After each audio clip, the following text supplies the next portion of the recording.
তমলুকের কেলোমাল সন্তোষিনী হাই স্কুলের অডিটোরিয়ামে আজ অনুষ্ঠিত হল পশ্চিমবঙ্গ বিজ্ঞান মঞ্চ তমলুক এপিজে আব্দুল কালাম বিজ্ঞান কেন্দ্রের পঞ্চম ত্রিবার্ষিক সম্মেলন। এই বিশেষ দিনটি বিজ্ঞান চেতনার প্রসার ও সামাজিক দায়বদ্ধতার উৎসর্গিত ছিল। অনুষ্ঠানের সূচনা হয় স্বেচ্ছায় রক্তদান শিবিরের মাধ্যমে। পাশাপাশি ছাত্রছাত্রীদের মধ্যে সৃজনশীলতার বিকাশ ঘটাতে আয়োজন করা হয় বসে আঁকো প্রতিযোগিতা। আরও একটি উল্লেখযোগ্য উদ্যোগ ছিল মরণোত্তর দেহদান ও চক্ষুদান অঙ্গীকারপত্রে স্বাক্ষরের ব্যবস্থা, যা সমাজে মানবিকতার বার্তা ছড়িয়ে দেয়। অনুষ্ঠানে প্রধান অতিথি হিসেবে উপস্থিত ছিলেন উদ্বোধক অধ্যাপক ডক্টর দীপঙ্কর প্রামাণিক। তার সঙ্গে ছিলেন রাজ্য নেতৃত্ব দেবদাস বারিক, নকুল চন্দ্রঘাটি এবং জেলা নেতৃত্ব বিমল কুমার দাস ও তপন মহাপাত্র। বিজ্ঞান মঞ্চের কেন্দ্রীয় সভাপতি ডক্টর নবকুমার দাস এই সম্মেলনের সভাপতিত্ব করেন। কার্যকারী সভাপতি মৃন্ময় মাঝি এবং সম্পাদক বিষ্ণুপদ বাসুলির সমন্বয়ে অনুষ্ঠানটি সুস্থভাবে পরিচালিত হয়। বিজ্ঞান ও মানবিকতার মেলবন্ধন ঘটিয়ে এই সম্মেলনটি সফলভাবে শেষ হয়, যা উপস্থিত সকলকে অনুপ্রাণিত করেছে।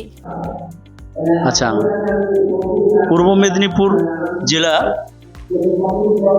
বিজ্ঞান কেন্দ্রের একটি কেন্দ্র তমলুক এপিজে আব্দুল কালাম বিজ্ঞান কেন্দ্র। এই বিজ্ঞান কেন্দ্রের আজ পঞ্চম ত্রিবার্ষিকী সম্মেলন চলছে, প্রায় শেষের পথে। তো সকাল 8টায় এটি শুরু হয়েছে ছেলেমেয়েদের ড্রয়িং কম্পিটিশান এর মধ্য দিয়ে। তারপর পতাকা উত্তোলন হয়েছে এবং শহীদ বেদিতে মাল্যদান করা হয়েছে সমিতির এবং জাতীয় পতাকা উত্তোলন হয়েছে। তারপর আমাদের সম্মেলনের উদ্বোধক সম্মেলন উদ্বোধন করেছেন। তারপর রক্তদান শিবির হয়েছে, চলছে এবং আমাদের এই সম্মেলনটি এখনও চলছে। এই সম্মেলন থেকে আমাদের দীর্ঘদিনের কর্মী, আমাদের বিজ্ঞান আন্দোলনের পথপ্রদর্শক আমার পাশে রয়েছে মাননীয় দেবদাস বারিক মহাশয়কে আমরা এই সম্মেলন থেকে সম্বর্ধিত করতে পেরে গর্বিত হয়েছি। আমাদের তমলুক 1 ব্লক তার পশ্চিমবঙ্গ বিজ্ঞান মঞ্চের এই যে ব্লক কেন্দ্র তার সম্মেলন, এবং এই সম্মেলনে এই এলাকার যারা বিজ্ঞান কর্মী, যারা সদস্য, তারা অংশগ্রহণ করে। এবং এই সম্মেলনটা 3 বছর অন্তর, প্রতি বছরই সাধারণ সভা হয় আর প্রতি 3 বছর অন্তর সম্মেলন হয়, প্রতি ব্লকেই হয়। এবং এই সম্মেলনকে কেন্দ্র করে যারা সদস্যরা সবাই প্রতিনিধি হিসাবে উপস্থিত হন এবং 3 বছর ধরে তারা বিজ্ঞান চেতনা প্রসারে বা পরিবেশ দূষণ বন্ধ করতে বা অবৈজ্ঞানিক কাজকর্মগুলো যা বিভিন্ন জায়গায় সংঘটিত হয়, কুসংস্কারের বিরুদ্ধে, বিজ্ঞান শিক্ষার প্রসারে এবং ছাত্রদের বিজ্ঞানের ওপরে তার আরও ব্যুৎপত্তি অর্জন করার ক্ষেত্রে বিজ্ঞান মঞ্চ সারা বছরই কাজ করে। আমার নাম বিমল কুমার দাস।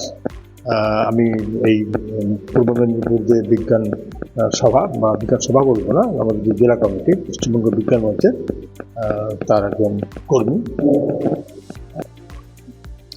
আজকে আমাদের যে পশ্চিমবঙ্গ বিজ্ঞান মঞ্চ তমলুক এপিজে আব্দুল কালাম বিজ্ঞান কেন্দ্র রয়েছে, এই তমলুক ব্লকের কমিটি তার পঞ্চম ত্রিবার্ষিক সম্মেলন ছিল। এই সম্মেলন উপলক্ষে আমরা রক্তদান শিবিরের আয়োজন করা হয়েছিল। রক্তদান শিবিরে প্রায় 20-25 জন রক্তদান করেছে। এর সঙ্গে আমাদের মরণোত্তর দেহদান ও চক্ষুদানের যে কর্মসূচি, তার ফর্মও বেশ কিছু মানুষ নিয়ে গেছেন।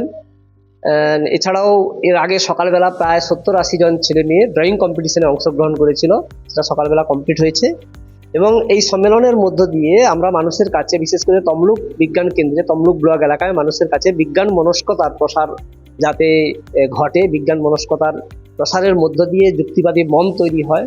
এবং যুক্তিবাদী মন যদি না আমরা গড়ে তুলতে পারি সমাজে, তাহলে কিন্তু আগামী দিনে এই সমাজ কিন্তু একটা সময় সেই অন্ধ কুসংস্কার যে গোড়ামি, ধর্মীয় গোড়ামি, সের মধ্য দিয়ে আবার চলে যাবে। বিজ্ঞান আন্দোলনটাকে সমাজে জিয়ে রাখতে হবে এবং এই জনবিজ্ঞান কংগ্রেস আগামী দিনে সফল হবে এই প্রত্যাশা থাকলো এবং মানুষের অংশগ্রহণের জন্য আহ্বান জানাচ্ছি। আমার নাম হচ্ছে বিষ্ণুপদ বাসুলি। আমি পশ্চিমবঙ্গ বিজ্ঞান মঞ্চ রাজ্য কাউন্সিল মেম্বার রয়েছি এবং এই তমলুক ব্লকের নবনির্বাচিত সম্পাদক। আপনারা দেখছেন TV12 বাংলা।